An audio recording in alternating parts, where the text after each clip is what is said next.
today I am going to be making homemade pasta and a creamy pesto for the sauce. Pasta has this image and idea that it's really hard and complex to make. It's actually quite simple and you only need these 4 ingredients. Today we'll need 1 tablespoon of extra virgin olive oil, a pinch of salt, 2 whole eggs and 3 egg yolks, and 1 2/3 of a cup or 250 grams if you're getting precise of flour. Today we're using the Tipo 00 flour. It's really important to use this flour because it's a lot finer. Tipo means type in Italian and the 00 is referring to the fineness of the flour. It works in a grading scale for flour. 2 is a lot thicker, like your all-purpose flour or your semolina flour, and the 00 here means that it's really fine. So first off, what we're going to do is we're just going to put our flour and our salt together in a bowl. I've got that here, and then we're going to put our pinch of salt in our flour.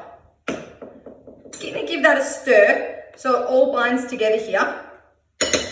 And then you need to have a really clean bench because we're going to be working on the bench here. You can use a bowl, but we're going to do it the traditional way, which is on your bench. So you're just going to pour that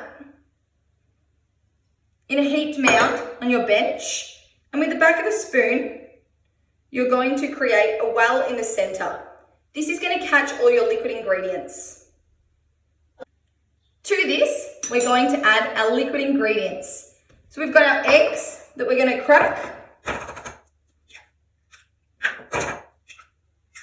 So that's our 2 whole eggs. And then we're going to need our 3 yolks.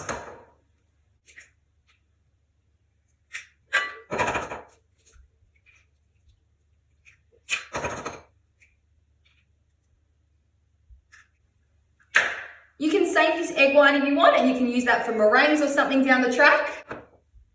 And then we're going to need our tablespoon of extra virgin olive oil. Now that we've got it all in our well, it doesn't matter if it overflows a tiny bit here, but we're just going to start to break our yolk up and then slowly get the flour from the outside of the well onto the inside. If it tips over the edge, it doesn't matter. You can just scrape it back in. So you'll see that the well will get bigger and bigger as you're scooping or mixing your egg mixture and your liquid mixture into it. So now that we've started to get that all together, I'm going to start kneading it. If you notice that your pasta dough is a little bit dry, so it always depends on the size of your eggs, you can add a little bit of water to it. So just add 1 teaspoon at a time until it starts to form together and it's not as dry. If you wanted your pasta a little bit chewier and a little bit thicker, you can actually substitute half semolina flour and half of your 00 flour, and it will make it a little bit more coarse if you've got a really thick, chunky sauce. Now that my dough has formed, we're going to knead it for 5 to 10 minutes until it becomes nice and smooth and elasticy. So when you're kneading, you want to make sure that you're using the palms of your hands and then you're continuously turning the dough around. Alright, so now I have kneaded that until it is nice and smooth and elasticy. I'm going to get some cling wrap, roll it really tightly so no air can get in there and dry it out, and let it rest for minimum 30 minutes in room temperature, but I'm going to do it for about an hour. Alright, so while our pasta dough is resting, we're going to get onto our homemade pesto. Pesto, like pasta, is one of those things that people think is a lot more complicated to make than what it is, but it's again quite simple and it tastes that much more amazing than a store-bought pesto. So here we've got 2 cups of fresh basil. You want to make sure that with your basil that you're picking the leaves off the stem. If you use the stem in this, it will be quite bitter. If you don't love basil, you can actually substitute half-half and use spinach and it'll still keep that vibrant green colour. We've got 1/3 of a cup of pine nuts. You can also substitute walnuts, 5 cloves of fresh garlic, half a cup of extra virgin olive oil, half a cup of fresh Parmesan cheese, and salt and pepper to taste. The first step that we do is we're going to add our fresh basil leaves to our food processor, along with our pine nuts. We want to give these a blitz up first and get them combined. Now we've roughly got that chopped, we're just going to add our 5 cloves of our garlic. Give that a scrape down the sides. You want to make sure that all the ingredients are able to touch the blade. To this now, we're going to add our Parmesan cheese.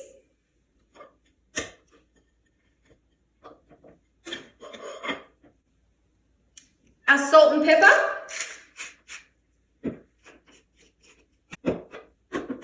And we're going to give that a blitz now.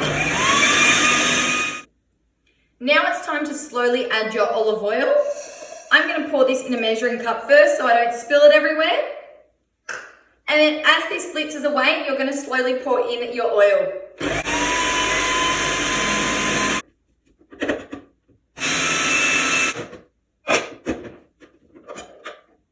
Alright, as you can see there, really nice and vibrant green.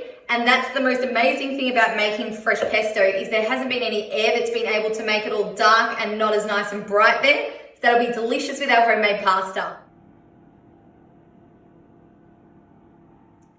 Alright, so my dough has been resting for roughly an hour. It's time to take it out of the cling wrap and cut it into 4 pieces. Now that we've got it cut into our 4 pieces, the pieces that we're not using, wrap up or else it will dry out. Then we can get rolling with one of our pieces. Alright, so now we've got one of our pieces of dough. It is a lot smaller than having the big ball, therefore it's a lot more manageable through our pasta machine here.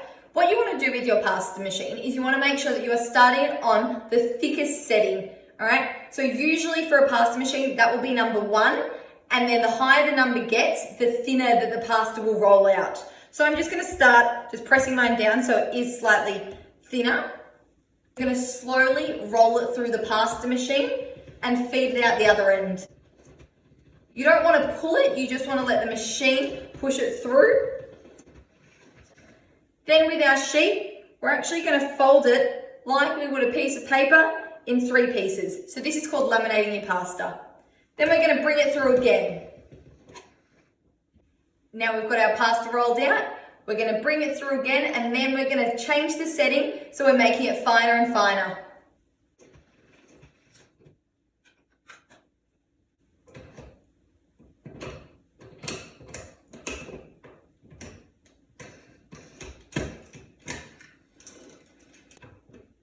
And my pasta machine's just broke.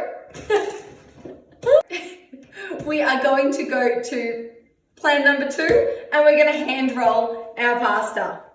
Alright, so we hit a bit of a roadblock there. The pasta machine has broken. However, if you don't have a pasta machine, it's not the end of the world. You can just hand roll it. Alright? Ideally, we'd love to be using the pasta machine for this, but that doesn't matter. There's always another way. Now that this is nice and thin, I'm going to put this through the pasta machine, the side that works, and turn it into spaghetti. Alright, so this here is my pasta machine. This is the side that it was supposed to roll it into a nice long sheet of pasta like this. However, that part broke. So this side here is our spaghetti and our fettuccine side. What I'm going to do is just so when it comes out, our pasta doesn't stick together, I'm just going to really lightly dust this with flour, alright? Because when it comes out in spaghetti, the chances of it sticking together are a lot higher than if we were just to roll it. Now what we're going to do is we're going to place one of the edges or ends on our machine and slowly roll it, alright? You want to come out the other end here and you want to be able to grab your pasta.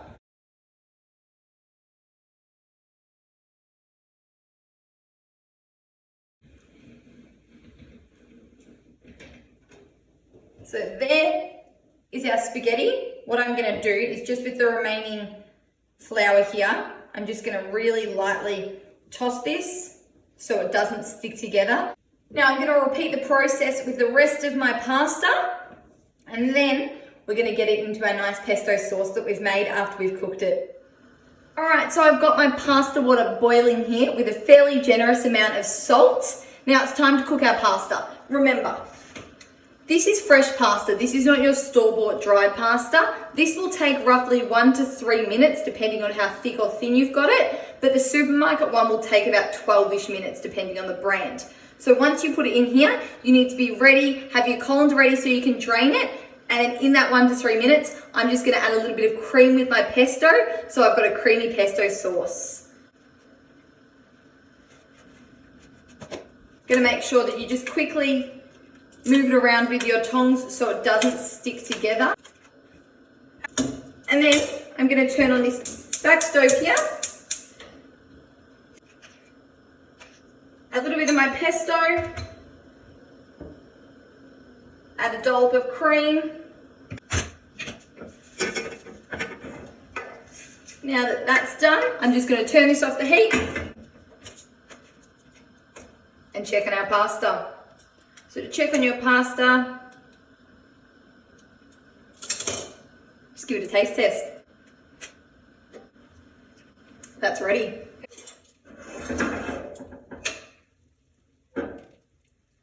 I'm actually just going to put it straight into my pesto pan here and give it a really nice coat in our pesto. So then we get some of that salty, starchy water as well to make it a part of our sauce.